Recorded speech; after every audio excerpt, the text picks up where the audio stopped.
using Are we talking the, Yoshiyahu or Yirmiyahu?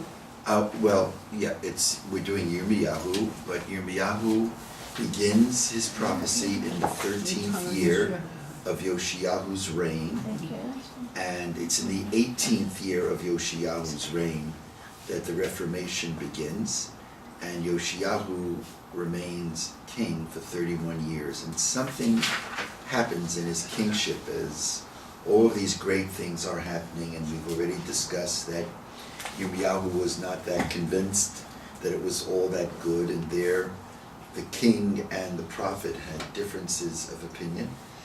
Let's first we'll go around because I see some new faces. I'm Avi and Danny, Rabbi, Elaine, Howard? Susan? Ruth, Michael, Jessica, Alyssa, Karen. right? And I did Alyssa's wedding how many years ago? It'll be 18. 18 years. Wow, it's hard to believe. And Ben's bar mitzvah a year Yeah. ago. It's hard to believe. So I'd like to open up by taking a look at, and when we get back, I think we're going to be using the JPS. I'm just going to order them. Cincino was nice, but here we have the whole Bible in front of us. So let's take a look at Kings 2, chapter 23, sentence 28. Kings 2. I'll give you the exact page. Kings chapter 23, and it's sentence 28. So it's on page 836. So here in Kings 1, now of course Kings 1 and Kings 2 is a Christian invention because for us there's only one book of Kings, but it was divided by the Christian community. That's why there's a Samuel 1 and a Samuel 2. All the chapters are demarcated by Christian scholars. We use those demarcations so that there be a commonality of chapters so that we can have a give and take discussions back and forth. And in sentence 28, here's what it says, page 836. V'yete divrei Yoshiyahu v'chol asher asa. And if you want to know the other stuff that Yoshiyahu did in his life, Halohim ketuvim al sefer divrei hayamim lemalchei Yehuda. You can find it in the book of Chronicles. That's where you can find it in the annals of the kings of Judah. And the last book in all of Tanakh is the book of Chronicles. We'll be taking a look at it as well. Now, the sentence, these passages now continue to tell us how Yoshiyahu loses his life. Biyamav, in his days, Allah, Pharaoh, Necho, Melech Mitzrayim, Al Melech Ashur Al Nahaprat. In his days, and this is now towards the end of his days, Paro Necho. Paro is a generic name for the king of Egypt. Necho was, I guess, how he was in particular known. Paro Necho, the king of Egypt. Now the translation is Al Melech Ashur, that he marched against the king of Assyria, Al Nahaprat, to the Euphrates. Mm-hmm. Now that word Al, look at the Hebrew word Al, which is translated in the JPS against, is going to be the key word. As a matter of fact, Michael, we're going to be mentioning the Septuagint translation, which is very, very important for an understanding of this text. But that's the JPS translation, which I take very, very seriously. Vayelech HaMelech Yoshiyahu likrato. And when Yoshiyahu sees that Pharaoh Necho, the king of Egypt, is marching through Israel. Now, why is he marching through Israel? Well, because it says here that he's fighting against the Assyrians. Where is Assyria? Iraq. Syria is in that area. Eastern Mosul. Syria. It's Syria today. It's Iraq. So he's marching from Egypt, which is Egypt. Where is Egypt? It's to the west, southwest.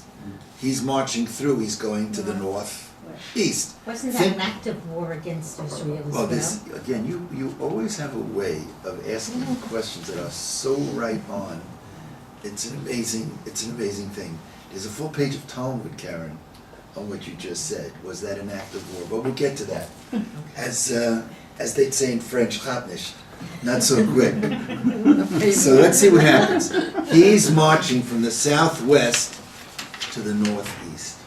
So to make it simple, we know where Egypt is in relationship to Israel, and we know where Syria is. So imagine Sisi, Mubarak, one of them, Nasser, marching and going up to Assad.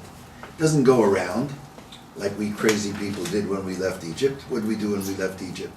Instead of going straight from Egypt into Israel, we go all the way around. We go south, and then we move east, north, and then we cross the Jordan. It's like in my days when I was a naughty boy and didn't listen to my Talmud teacher very closely, and I would say something without even thinking it through because I didn't even know what to think through. My Rabbi used to say to me, "How do you itch your left ear?" I'd say, "Well, you itch it like this." He says to me, "Weiss, you know what how you say Weiss in Yiddish?" Weiss. He used to call me Weiss nicht, which means he doesn't know. Weiss nicht. You don't itch your left ear like this. You itch your left ear like this. This is the reinforcement I got from my Rebbe in those days. Did your parents know this, Rabbi? A little bit of it they knew. A little bit they knew of it. Anyway, that's the way we traveled when we left Egypt, the Exodus from Egypt. Instead of going right into Israel, we go all the way around. We had 40 years though. But for 40 years it took us to go around. Here, Paro Necho wants to get up to Assyria, wants to fight Assyria. We've got to talk about this. What is he doing this? He cuts through the land of Israel. And when Yoshiyahu hears about this, he says, "No, I'm going to stop you. I don't want an alien force coming through Israel." Now, when you look at it simply, look, maybe I'll just throw this out, because one has to ask, why does he want to stop them? Maybe there was such reformation, there is some indication that he was beginning to convince people up north to unite with the south. And it certainly wouldn't be to the benefit of what he was thinking, to unite Israel, to create a sense of peace, by having Paro Necho, who was interested in going to war against Assyria. True, he was passing through, but that certainly would not have helped Yoshiyahu. But let's see what happens. Vayelech hamelech Yoshiyahu likrato, vayimiteu b'Megiddo. And Paro Necho kills him. Kills Yoshiyahu in Megiddo. In Megiddo, as he's slicing through Israel. Megiddo is pretty much to the Mediterranean. It's north of what is now Tel Aviv. He meets him in Megiddo and kills him in Megiddo. Who kills who? Paro kills Yoshiyahu. Did Yoshiyahu mobilize the force to stop him? My assumption is he did. My assumption is he didn't come out himself to kill him. Well, Vaimiteo b'Megiddo kir oto. And Paro Necho slew him, he confronted him at Megiddo, and Pharaoh Necho slew him. Vayarkivuhu avadav met Megiddo, here's the answer.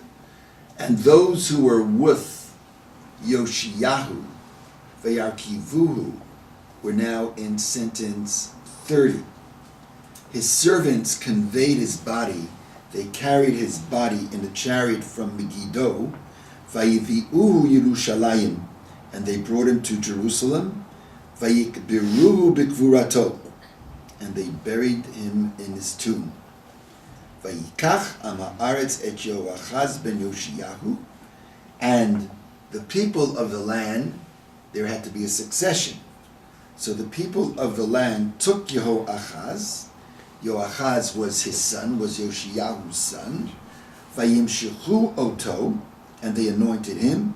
Vayamlichu oto, and they made him king. Tachas tachat aviv, in place of his father.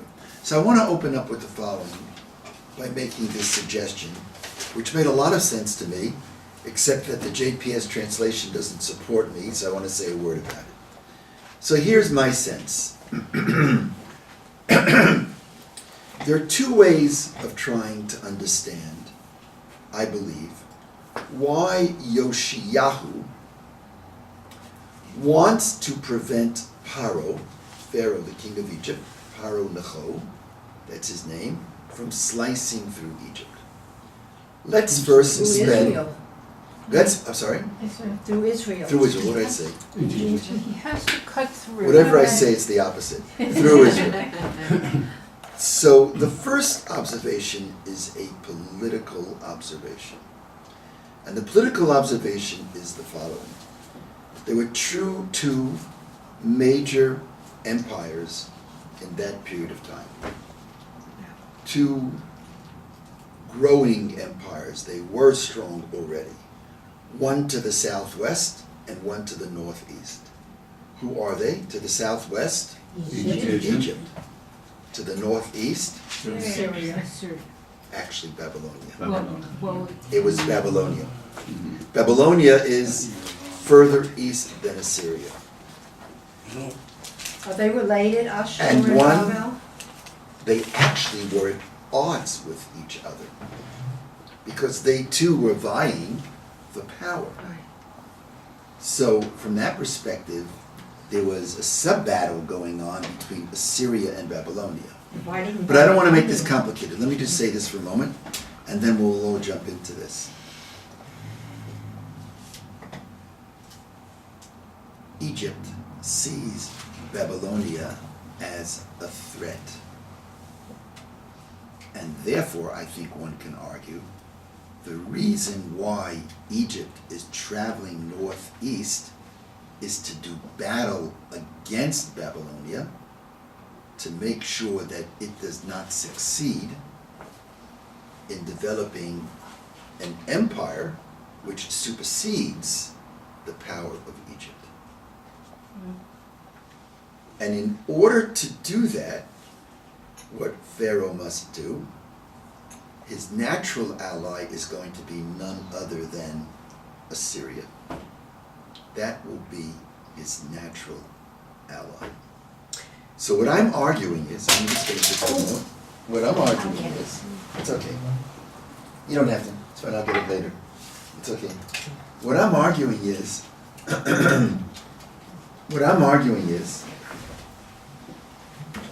that that Paro is actually moving north to help the king of Assyria, because Egypt had something in common with Assyria. What they had in common was the desire to defeat Babel. That's one side of the coin. Now there's a flip side of the coin, and that is that King Yoshiyahu's interests were the opposite. Whereas Egypt saw itself as an ally of Assyria, the reality is that the king Yoshiyahu of Judea was very wary of Assyria. So wary of Assyria that he would have preferred Babylonian rule. I can deal with the Babylonians. Things are going to change a couple years later. Now let me tell you why he was wary of Assyria. Because if we were to look back, we know this history. We know that Yoshiyahu's father was Ammon, who ruled for 2 years. His father was the worst king, Menashe, who ruled for 55 years. And who ruled before him? None other than Chizkiyahu. Chizkiyahu was a great king. And it was in the time of Chizkiyahu, king of Judah, that the northern kingdom was exiled. By whom? By Assyria. And then Assyria turned around, according to the book of Kings 2, and threatens Judea. And it's then that Isaiah the prophet steps in and assures Chizkiyahu that Assyria will not succeed. Bottom line is, even if we didn't follow that step by step, is that Yoshiyahu is very wary of Assyria. Not only is he wary of Assyria, but he really says, I can deal with Babylonia. I'll make a deal with Babylonia. If you go back into Kings 2, you'll see the Babylonians sent a delegation to Chizkiyahu years earlier. That's his great-grandfather, Yoshiyahu. And basically they had some kind of rapprochement. Basically. I'm not getting into the specifics. That's the clash. And I want to say it very simply. What's happening is that Egypt wants to defeat Babylonia and needs the help of Assyria. Again, Egypt, you've got two empires. You've got the United States and Russia. Egypt wants to defeat Babylonia and therefore, naturally, wants to help Assyria because Assyria is battling Babylonia. Whereas Yoshiyahu, the king of Judah, is the reverse. What does he want to do? He's supportive of Babylonia, very, very wary of Assyria. So when he sees, Yoshiyahu does, that the king of Egypt is trying to help Assyria, what does he do? He tries to do what? He tries to stop it. That's what occurs. The problem that I have is if you look into the text, let's take a look at the text. Sentence 29. In his days, Pharaoh Necho, king of Egypt, marched against the king of Assyria. Mm-hmm. But according to my interpretation, he wasn't marching against the king of Assyria. As a matter of fact, Pharaoh was marching against whom? Against Babylonia. Mm-hmm. And sure enough, in the Septuagint, Michael, the translation of al is not against, but to help. It's fascinating that the king of Egypt went north in order to help Assyria.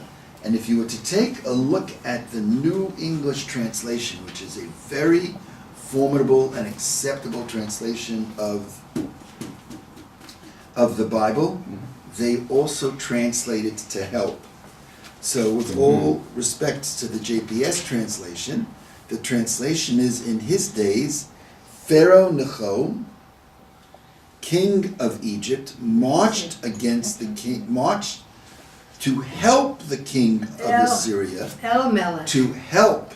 What says Al-Melech. I know, but So, they mean well, but what does al mean? It doesn't necessarily mean against. It could be on. You can translate that in different ways. You're the master translator.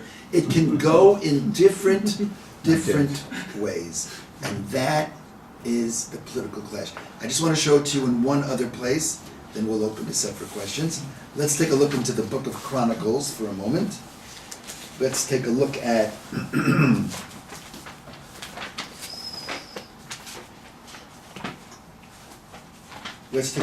you know what? Let's stop here. We'll come to the book of Chronicles. I want to get your reaction to this. Yes, Karen? It sounds almost as if it's a chessboard, but none of them took Israel seriously or considered Judea or whatever.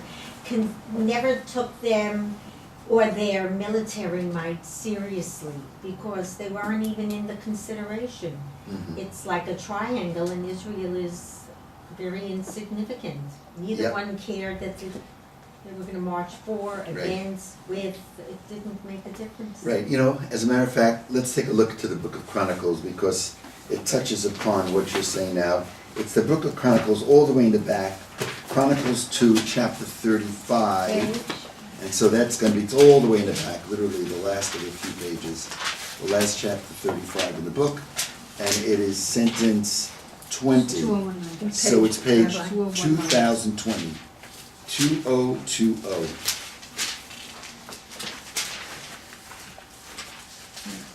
It's said very beautifully here. Page 2020. Yeah. I have this book on my night table. I strongly recommend it. You read it, you won't be able to sleep for another half hour. Then you fall asleep. It gets a little complicated. And the book of Chronicles says the following. It's a parallel narrative to the early prophets. After all the furbishings of the temple by Hosea, Acharei chozot asher yachin Yoshiyahu et habayit. The bottom of It's page 2020, 2020. all the way at the Very bottom of the bottom. page. Verse 20. Yes, you will. Verse 20. Very well. Because we know that Yoshiyahu was rededicating the temple.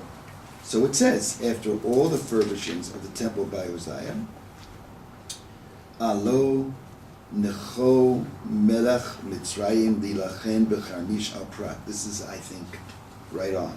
King Necho of Egypt came up to fight at Har Chamish on the Euphrates. The Euphrates, it seems to be right on the border of Assyrian Babylonia. He's going up there to fight. Vayetzei likrato Yoshiyahu. And Yoshiyahu went out against him. Vayishlach elav malachim. I'm reading this in your honor, Karen. So Necho sent messages to Yoshiyahu, Lemor, and says to him, listen, what are you coming out to do battle with me? You're not my enemy. I'm not marching through because I want to devour you. Ma li volach melech Yehuda. What do I have to do with you, King of Judah? Lo alecha ato hayom, ki el beit milchamti. I'm not marching against you this day. That's not my intent. But against the kingdom that wars with me.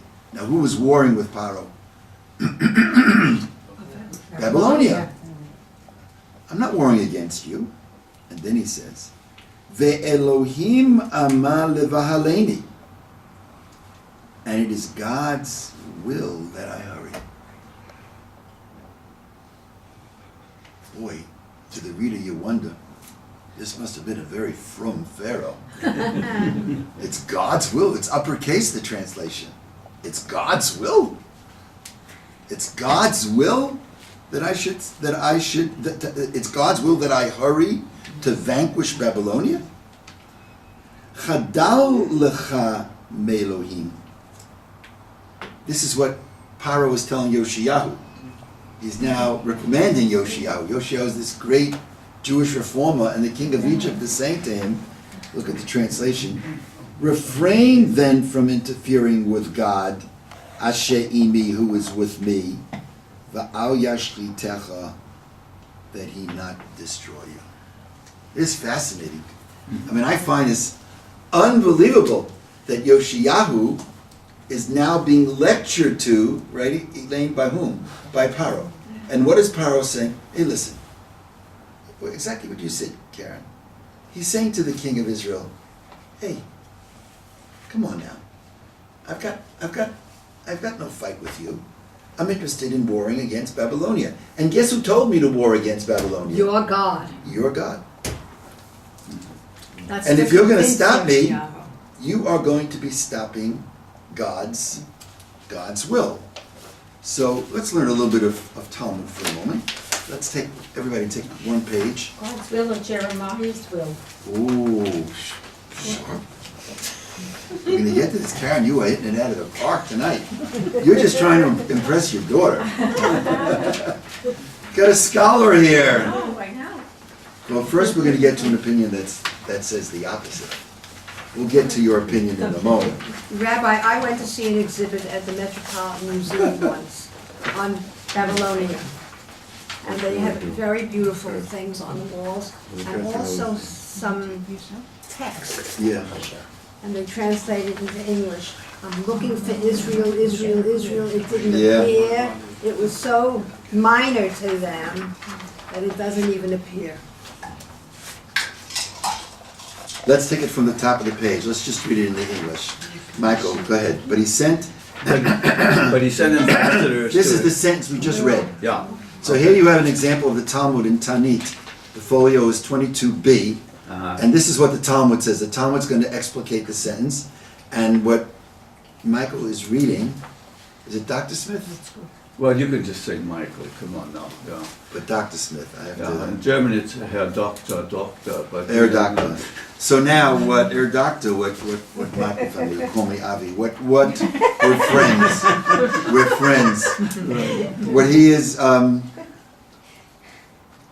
he's quoting the text, and the Talmud's going to be offering its interpretation. What's the text? But he sent ambassadors.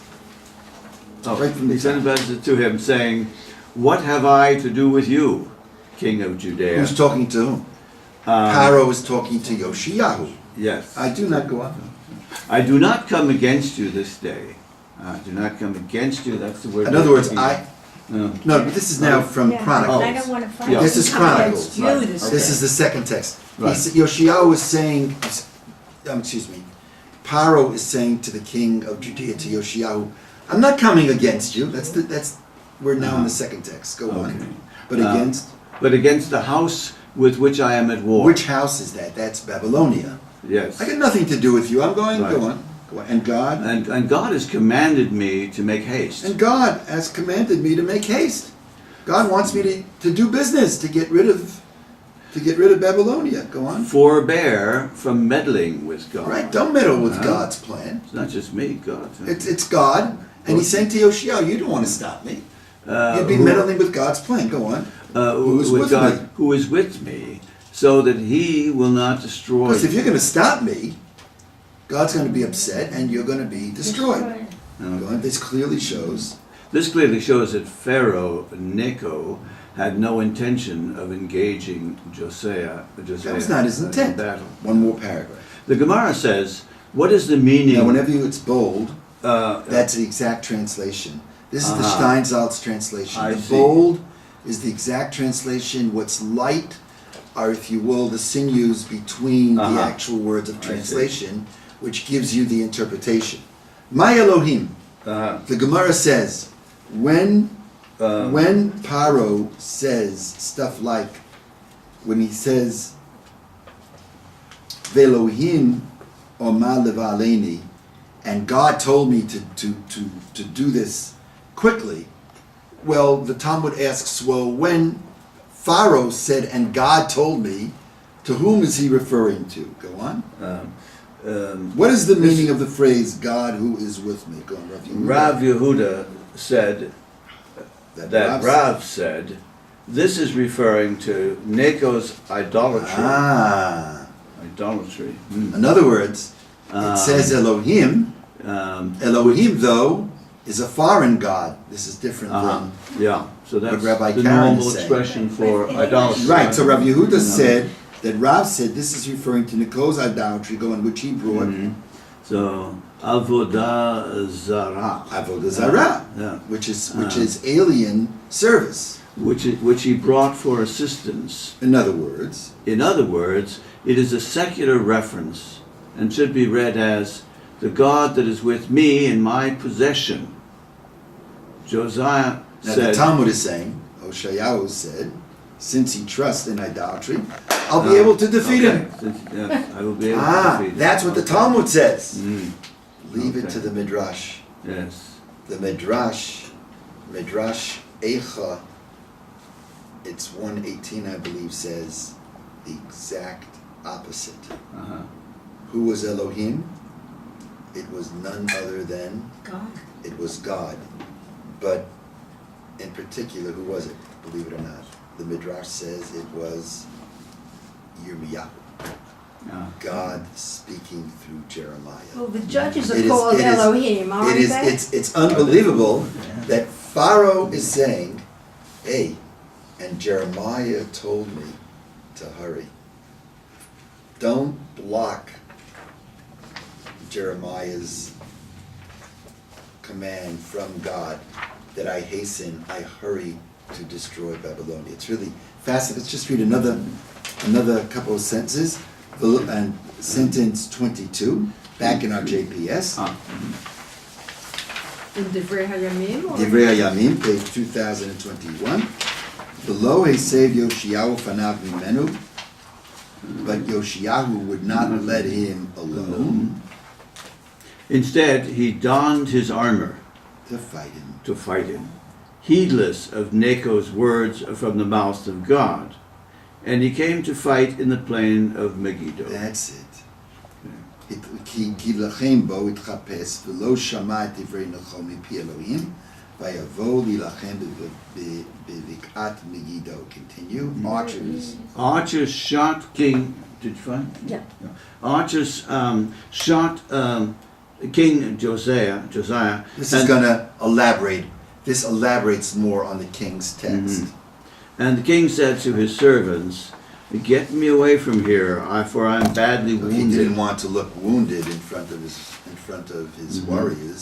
His servants. So I like to read Vayoru Hayorim al Melech Yoshio Vayom Melech al Abadav Ha'aviruni ki hechaliti ma'od. It sounds like the story of Achav, who also is killed and is wounded mortally in battle. Achav is a very mixed personality, as we know. We studied him last year, the whole year. And he says, I don't want to indicate that I've been wounded, and they pull him away. And then in sentence 24 final, His servants carried him out of his chariot and put him in the wagon of his second in command and conveyed him to Jerusalem. There he died.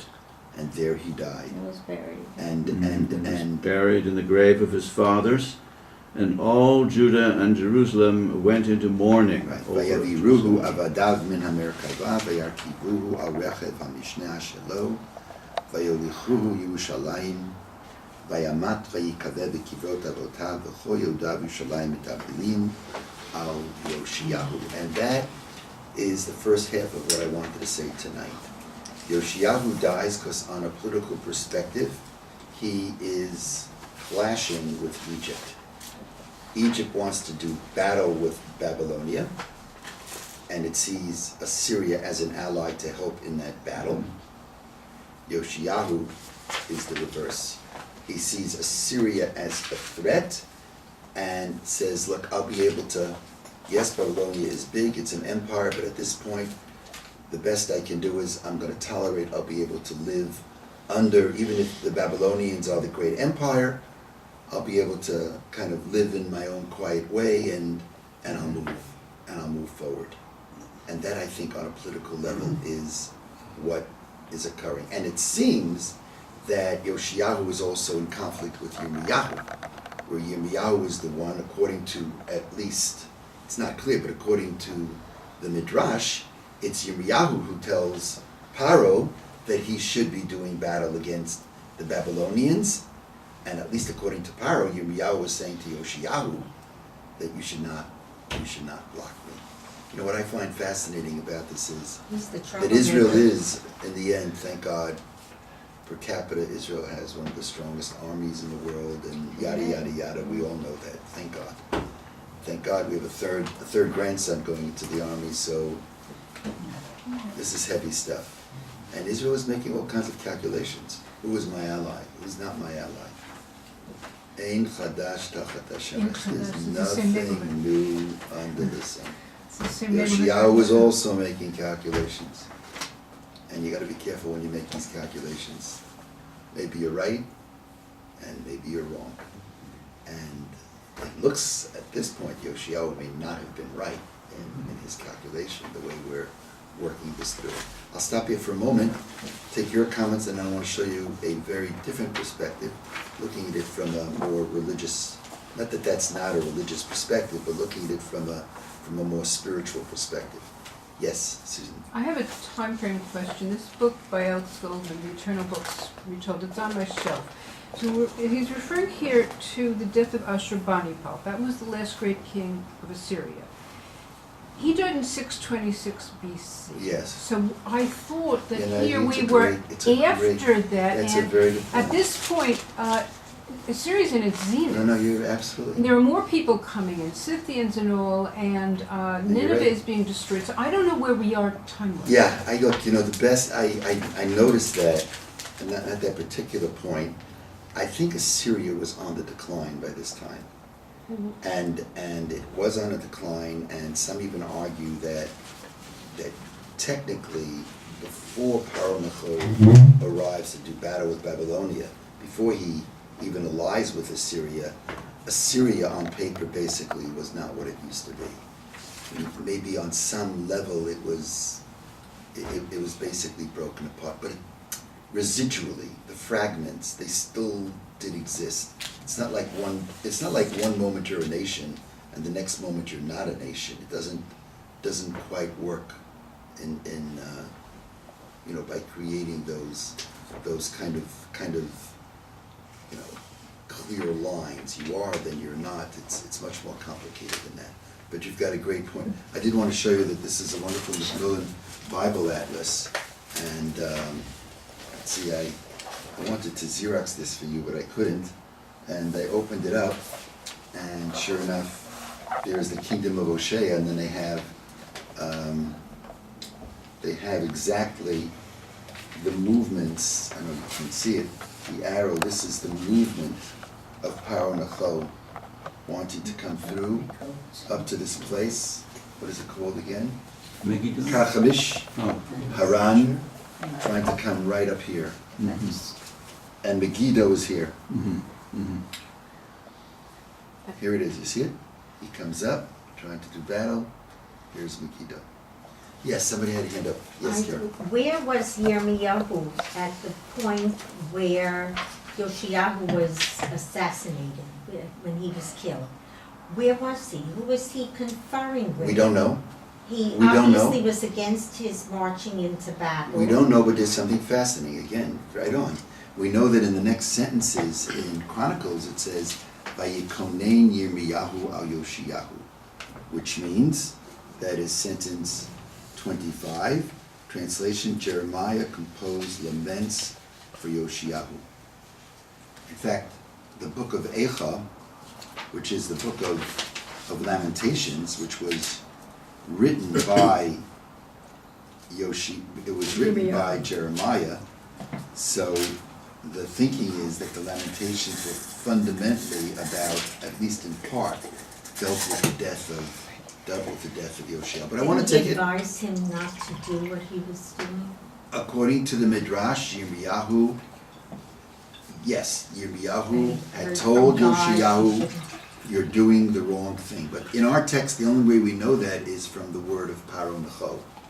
I want to take it from another perspective, from a more religious perspective. Yes, Howard? I'm looking at it forwards and backwards, but strategically, it doesn't make that much sense. If the enemy to the south is going to fight the enemy to the north, the enemies are fighting, Egypt is strong to attack them. Even if Egypt attacks its enemy, then you could attack, or Egypt has stretched its lines of army. You either can attack the convoys, or you can become strategically allied to Egypt. And so it's a win-win if Israel waited. Yeah, well, you see, I'm not commenting on that because I'm not a strategist, and I'm basically culling from other writings. I mentioned the writings of the translation of the New English translation. I read too much Sun Tzu. From the writings last year. of Rabbi Ben Lau. I think what you're talking about is exactly what would be going on in these inter-cabinet meetings, where they would be discussing, are we stretching our lines too thin? Is this the right ally? Is it in our self-interest? And those discussions go on this day in the Knesset and in the President's house, and believe it or not, it goes on in the Oval Office, and everybody thinks that they're a great maven, and all the op-ed writers write what they write, and most of the time the political pundits, in hindsight, after they don't know what the bleep they're talking about. All I can tell you is the consequences are very, very serious. And just as we have all of these calculations taking place today, guess what? They took place then, but I want to take it from a more spiritual perspective. Let's take a look at Sefer Vayikra, which is in the Chumash, Perek Chavav. It's Leviticus chapter 26. Let's take a look at that. Sentence 3. Page? I'm going to get you 1 second. It's page 269. How about that? We moved from 2020 to page 260. We're moving quickly tonight.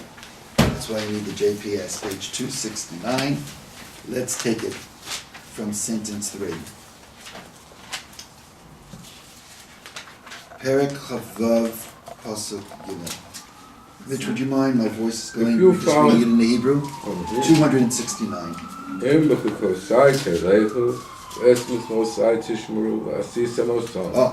If you follow my laws and you faithfully observe my commandments. This is the last portion we read from the book of Leviticus from Sefer Vayikra. If you follow the law, page 269, left-hand side, Middle. right in the middle.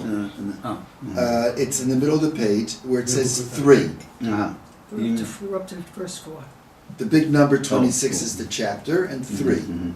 If you follow my laws and faithfully observe my commandments, so even if it says B'chukotai, that just indicates that it's the new portion. V'haya im shamoah. It's very similar to that, It's the same. which is Dvarim Perek Yud Aleph. Let's see what it says. Go to that. ונוסעתי גשמכם בעיתם, ונוסנו הארץ יבולה, ועץ השדה ייתן פריו. Danny, read the English. If you listen, I will what? I will. I'll I'll grant grant your rains in their season, so that the earth shall yield its produce, and the trees of the field their fruit. Go on, Mitch. והשיג לכם דיש אס בציר, ובציר ישיג אס זרע. ואכלתם לחמכם לשובע, ישבתם לבטח Go בארצכם. ahead, Danny. Your Your threshing. threshing shall overtake the vintage, and your vintage shall overtake the sowing. You shall eat your fill of bread and dwell securely in your land. Now comes the key. Benatati, ונשאתי שלום בארץ, ושכבתם ואין מחריב. if only. והשבעתי חיה רעה מן הארץ, וחרב לא סעבור בארצכם. Right. I will grant I will peace. grant peace in the land, and you shall lie down untroubled by anyone. I will give the land respite from vicious beasts, and no sword shall cross your And land. no sword shall cross your land. Never No happened. sword. But it's never happened. No army in a time, in other words, in a time when you listen to God's command, no sword, no army, that's the way it's understood, shall cross your land. No sword shall cross your land. Aha. But we've been studying this. That's never been fulfilled. It's never happened. Let's step back for one moment, a little review of what we had said previously. In This is a B'chukotai time- telechu. This is a time of reformation. From whose perspective? Yoshiyahu. From Yoshiyahu's perspective. So Yoshiyahu believes, what does he believe?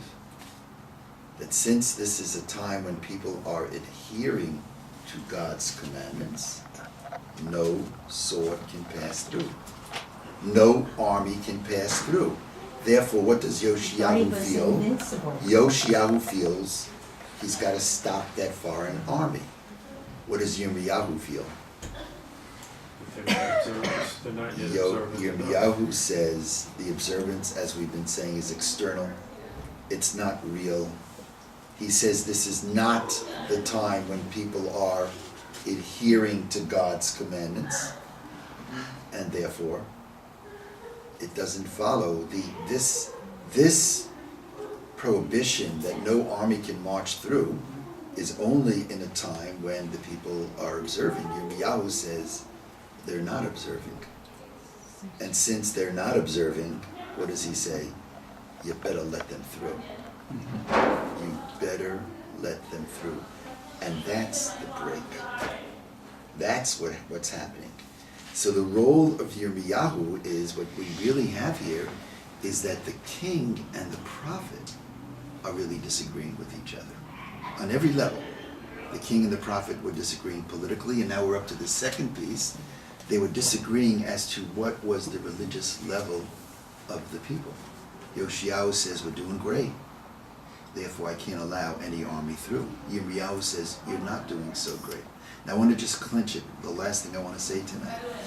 In the end, what happens? What's going to happen? Paro is going to take Yoshiyahu's life. And then let's look back now into the book of Chronicles, all the way at the end to that page we were on, page 2000 It now, was Egypt where the and people were 21. carried into Babylonia. And that's a great question. We're going to see it. Egypt was interested in Babylonia. They carried him back to Jerusalem. Let's see what happens now. I know we moved quite a bit today, but I wanted to get this in before I break, because I didn't want to stop in the middle, because I knew you wouldn't be able to sleep until we finish this off. So let's see what it says here. Sentence 25. Let's see what it says, page 2021. 2021. Charlie, would you mind? Sentence 25. Jeremiah. Can't find 24. Here. Here, I want 221. Jeremiah composed laments. Jeremiah composed laments for Josiah, which all the singers, male and female, recited in their laments for Josiah. As is done to this day, they became customary in Israel and were incorporated into the laments. That's part of the Lamentations. Mhm. That's part, we think that Eicha only deals with what? With the destruction of the temple. No, the Lamentations are also dealing with the fall of Yoshiyahu, which really is the precursor. That really meant the vectors were pointing. This was the last hope. This was really pointing towards the end. And I want to take that in the Hebrew. Vayikonein Yirmiyahu al Yoshiyahu vayomru v'asarim v'asarot b'kinotehem. This is the kino. The most famous kina is Vayikonein Yirmiyahu al Yoshiyahu. Right, Mitch? We say this in the morning of Tisha B'Av. This is it. Vayikonein Yirmiyahu Yoshiyahu vayomru chol asarim v'asarot b'kinotehem.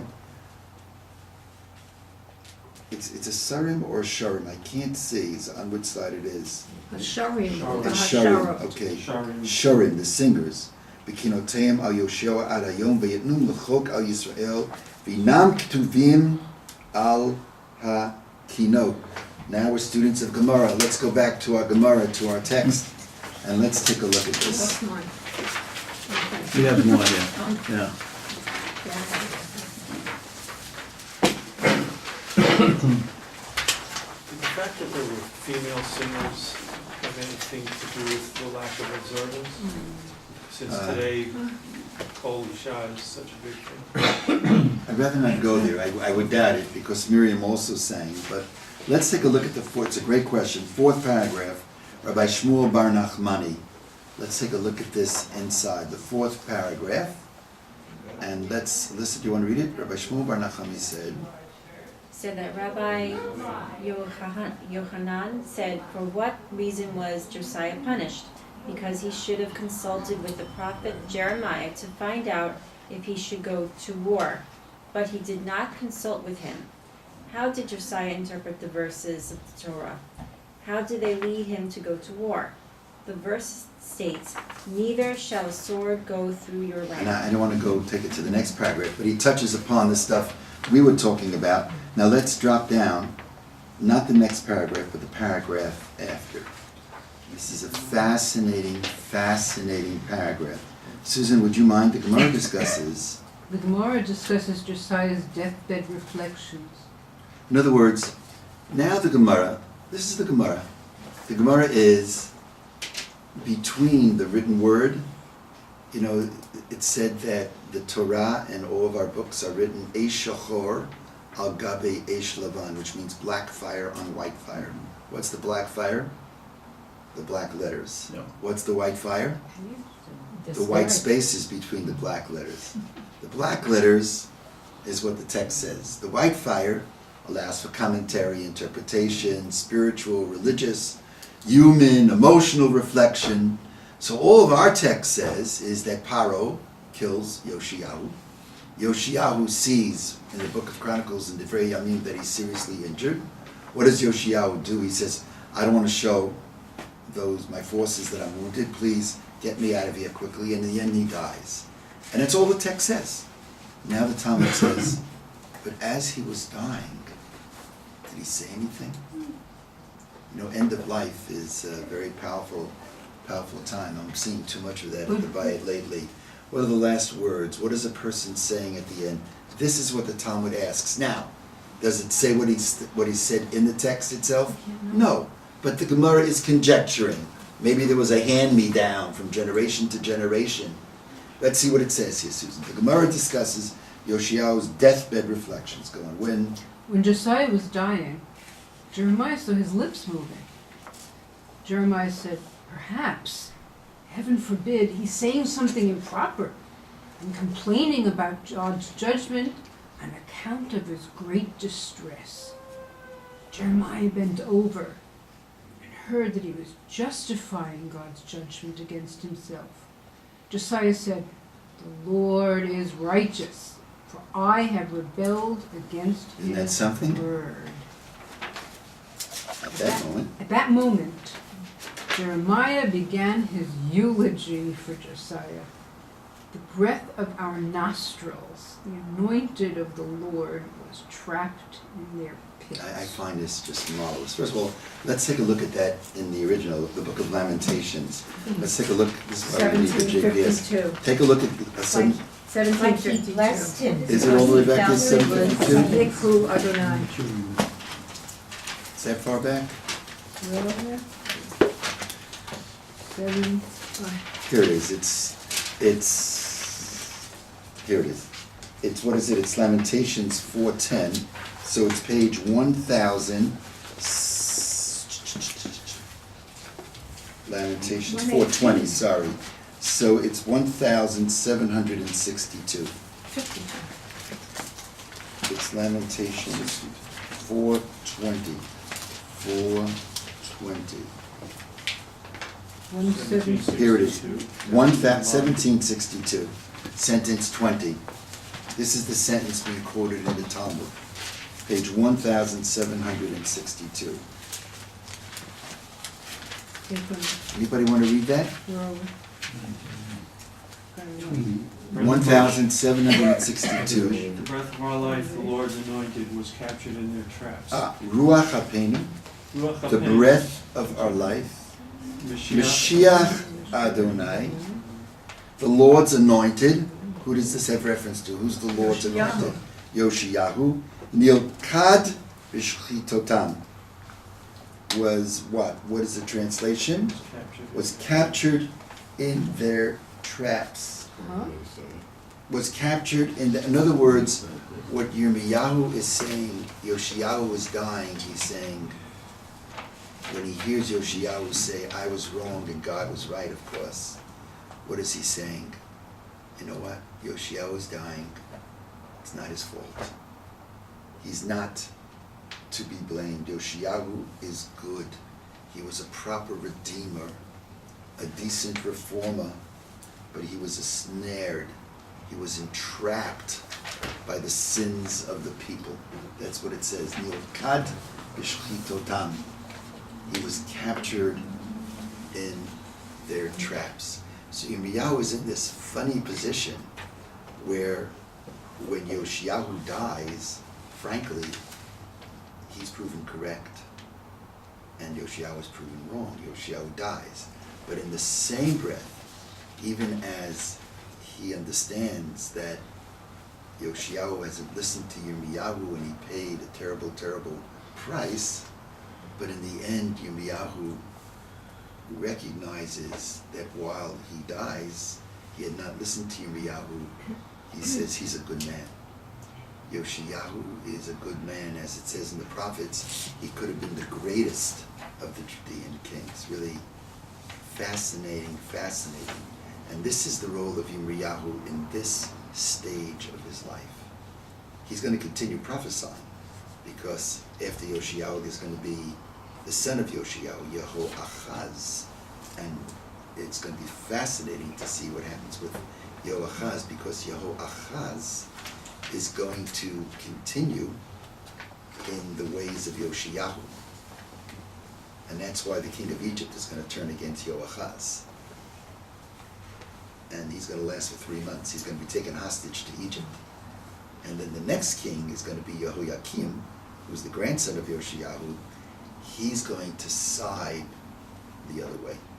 He's going to side with the Babylonians, then it's going to turn around.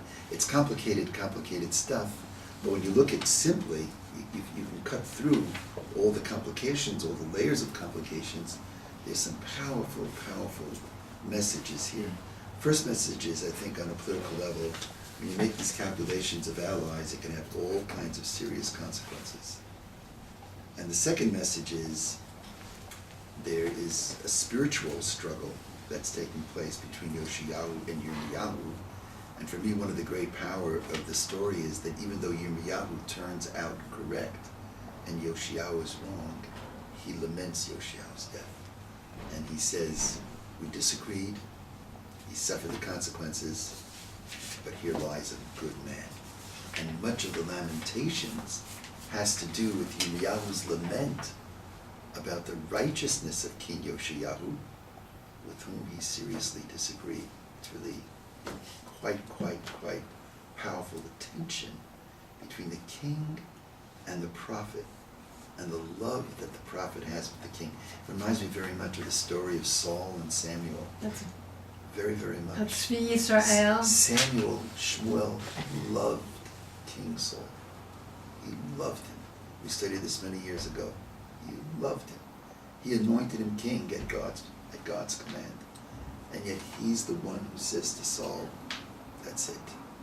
You're not going to continue as king. I love that concept of being in a position where you turn out right, and you kind of step back and you give honor to the, you don't malign the motives. He wasn't maligning the motives of Yoshiyahu. He saw the good of Yoshiyahu. Vayekonen, he laments. The sentences, it's a very powerful sentence. Going back to the Chronicles, I'll just read it, where he says that Jeremiah laments Yoshiyahu, and everyone laments with him. Vayitnu l'chok al Yisrael, and it was placed as a statute for all of Israel. V'inam ktuvim ala keynote, and they become the keynote. Not just the keynote, the keynote, the Lamentations. Yes. While you're looking at the personal relationships and religiosity, I'm also looking at the political science of it, that throughout all of this remains this relationship between Egypt and Israel, and it has not changed. They need each other, and they fight each other, and all the other players have changed or have vanished, but it's still Egypt, and they need each other. It's fascinating. They totally depend on each other. Yeah, and of course, by the Egypt then is not the Egypt now, it's Egypt. I don't know if you have to speak to the historians, that's not me. But even if it's fascinating that we had problems from the southwest and the northeast, from Assyria and then, Aram and Babel, and nothing's new. We're still having those problems. We're still surrounding, we're still making the calculations. Yes, thank you. I Yes. remember, it was reminiscent to me of the lamentation of David on Shaul. That's what I thought you were going to say. Vayekonen David, Hatzvi Yisrael, Abamotecha Chalal. Saul By hated the way, I him. love that. Very, very, very nice. Let's take a look at that. That's in Shmuel. That's in where is it? It's in Shmuel Bet, right in the beginning, right? Let's take a look at it quickly. I want to see if it's the same language. It's excellent. Jessica, that's an excellent thing. Every point is excellent, but here it is. I got it. Page Man who wanted to 644. kill him. It's the exact language, page 644. Vayekonen David et hakina hazot al Shaul vayinatan beno. Michael, you see that? It's unbelievable. 644. Here, David and Saul, that mama's ready to kill each other. And Saul falls, and David intoned this dirge. Okay, he laments over Saul and his son Jonathan. And then he says the most beautiful, Eich naflu giborim. How is it possible How were the mighty that the fallen? mighty have fallen? Well, yes. Is it only because Yoshia admitted his mistake that he was in effect blessed It's a great question. by Yirmiyahu? Had he It's a beautiful, King beautiful James, it thought. says, how are the mighty Karen, you hit 1,000 tonight, not 900. Oh, She's it's a good question. According to the Talmud, Oh, have the mighty fallen. now first, the text doesn't say that. 19. The text doesn't have him it's making how- any yes, admission. That's why he's all of a sudden I think the reversing Talmud- himself. Karen, I think the Talmud is wondering, he was just proven right, Jeremiah was right, and Yoshia was And he let him wrong, rest and he's in offering peace. lamentations. He's blessing his Why is he name. offering lamentations? That may have inspired the Talmud to say, well, on his deathbed, he must have declared that God is righteous. And maybe from that perspective, had he not, maybe there would have been no lamentations, I don't know. When you read the text, He was the king. and when you read the text, Didn't that he- doesn't there were necessarily evil follow. kings. Maybe that wasn't the case. Maybe he didn't make the admission, but maybe he didn't. And still he laments for him. He wanted him to rest in peace. Look, on a very, very tiny small level, think I mentioned to you that I'm doing my, I finished now a book on my memoirs on the Soviet Jewry movement. It's called Open Up the Iron Door, and it's gonna come out, God willing, in a month or two. And I'm writing this thing about the Soviet Jewry, the battle, the struggle to free Soviet Jews. As someone who worked outside of the establishment, it's different, Susan, than the Gal Beckerman book, which is written by somebody who was not in the movement and basically from the perspective of the establishment. I worked outside of the establishment and was in the movement. I was one of thousands of people. And I wanted to, after I saw the Beckerman book, I thought it was important that someone write about the role of those who are outside. And I'm writing. And unfortunately, whether we like it or not, there are, hey, why aren't you coming in? Yeah, we're Bride and listening, we're groom. learning. Bride and groom. Just take a moment. So, I'm writing about the internecine battles that invariably go on when you're involved in any movement. If you read about the civil rights movement, you think there were no internal battles between King and Malcolm X, and I understand they met only when there were tremendous battles, and all the Zionist movement. I think there were no battles between Ben Gurion and Goldman and Jabotinsky. I mean, there were battles, unbelievable battles. And I was involved in my own way in tremendous struggles with certain individuals whose names I won't mention. But in the book, had I written this book 25 years ago, it would have been a very different book. I would mention these people and I would beat the bleep out of them. Now I'm writing 25 years later. I'm 70 years old already. I write. I had profound disagreements with them. And I'm right. They were wrong. I write that. I think I was right. They were wrong. But guess what? I think they made a contribution. Yeah. I think they made a contribution. And then I write things like, and even though I disagreed, you know, I have a cordial relationship with them. You move on. You bracket it and you move on. And it's healthy.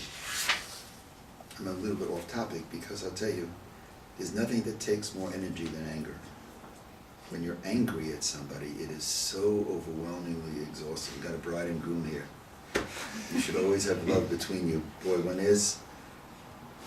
there's friction, it takes so much koyach.